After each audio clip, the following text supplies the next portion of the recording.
Hello friends.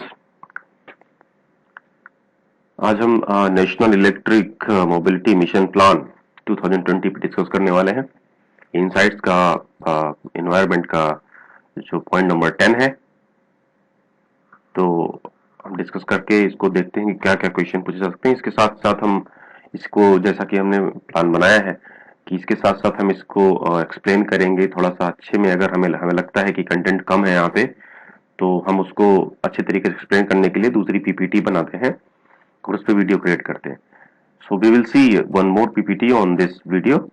तो ये national electric mobility mission plan NEMMP 2020 aims to achieve national fuel security by promoting hybrid and electric vehicles in the country।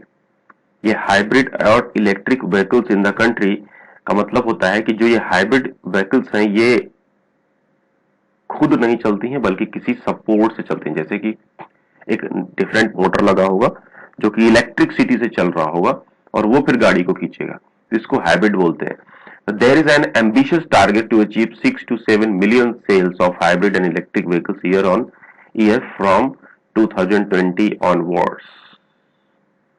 यानी 2020 तक आपको यहां तक पहुंचना है, 6 से 7 मिलियन सेल्स की तरफ। Now, government has launched the scheme Faster Adoption and Manufacturing of Hybrid Electric Vehicles FAME India under NEMMP 2020 to provide fiscal and monetary incentive। देखिए, ये जो फेम इंडिया मिशन है ये मॉनेटरी इंसेंटिव प्रोवाइड करती है। इस पे हम एक पीपीटी अभी फिर देखेंगे। ये है अशोक लीलैंड। ये अशोक लीलैंड है, इसने लगभग 100% indigenously made electric bus which are non polluting and have zero emission. ये अशोक लीलैंड के बारे में क्वेश्चन हो सकता है, बन सकता है कि ये कौन सी कंपनी है जो 100% इंडिजिनियसली मेड इलेक्ट्रिक बस बना रही है। तो ये अशोक लीलैंड है। साथ ही साथ ये आपको ये भी याद रखना है कि फेम इंडिया के तहत फिजिकल और मॉनेटरी इंसेंटिव प्रोवाइड किया जा रहा है। और एक चीज और आपको याद रखना है इसमें कि ये 2020 तक 6 to 7 मिलियन सेल पे पहुंचना है। चलिए अब हम देखते हैं कि कैसे हमारे जो पीपीटी हमने बनाया FAME India.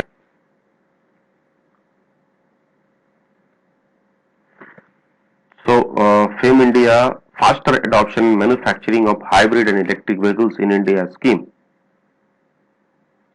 Now we have to see कि ये न्यूज में क्यों था।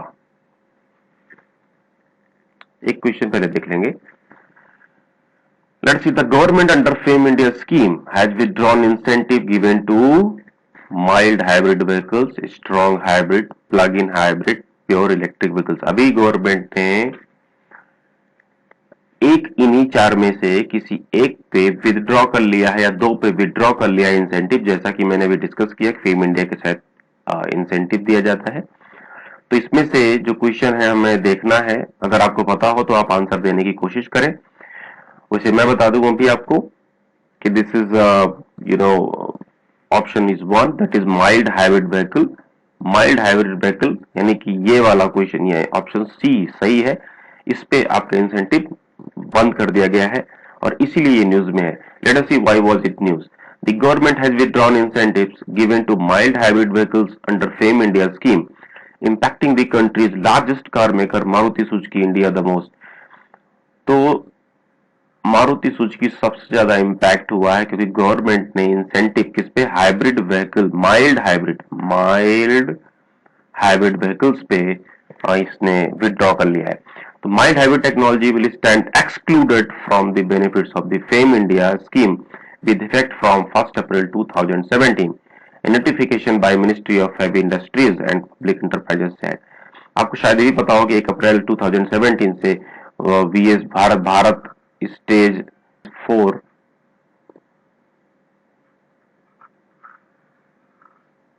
1 अप्रैल 2017 से BS4 भी लागू हो गया है। तो और उसी समय से आपका ये माइल्ड जो हाइब्रिड व्हीकल्स हैं इनके ऊपर से इंसेंटिव विड्रॉ कर लिया गया। Earlier, mild hybrid, strong hybrid, plug-in hybrid and pure electrical vehicles were given incentive under this scheme। ये चार कैटेगरी को दिया जाता था, अभी इस कैटेगरी को हटा दिया गया है। किस कैटेगरी को? माइल्ड हाइब्रिड को। और इसीलिए ये न्यूज में और क्वेश्चन आने की संभावना इस पे है।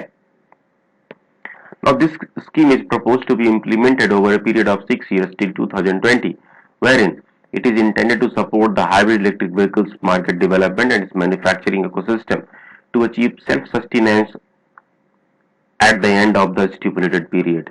सेल्फ सस्टेनेंस के लिए इस स्कीम को चलाया गया है। 2020 तक हमें सेल्फ सस्टेन होना है और जो इसकी डेवलपमेंट, मार्केट और मैन्युफैक्चरिंग है, इसको विकास करना है इसका। तो the scheme has 4 focus areas. इसमें फोकस एरियाज है। पहला है टेक्नोलॉजी डेवलपमेंट, दूसरा है डिमांड क्रिएशन। आपको पता होना चाहिए टेक्नोलॉजी डेवलपमेंट के बगैर आप एफिशिएंसी नहीं ला सकते। एफिशिएंसी लाने के लिए आपको डिमांड क्रिएशन करना पड़ेगा ताकि बिजनेसमैन इसमें इन्वेस्ट कर सके, और इस पे एक्सपेरिमेंट करने के लिए आपको पायलट प्रोजेक्ट चलाना होगा। और ये सब कर भी लिया अगर आपने, और चार्जिंग इंफ्रास्ट्रक्चर, जहां पे ये इलेक्ट्रिक व्हीकल्स को चार्ज करने के लिए अगर फैसिलिटी हमने नहीं दी तो ये सक्सेसफुल होने की संभावना नहीं है। नॉर्वे में सक्सेसफुल स्कीम रही है इलेक्ट्रिक व्हीकल्स की, क्योंकि उन्होंने चार्जिंग इंफ्रास्ट्रक्चर को बहुत अच्छे तरीके से डेवलप किया है। तो what is mild hybrid vehicles?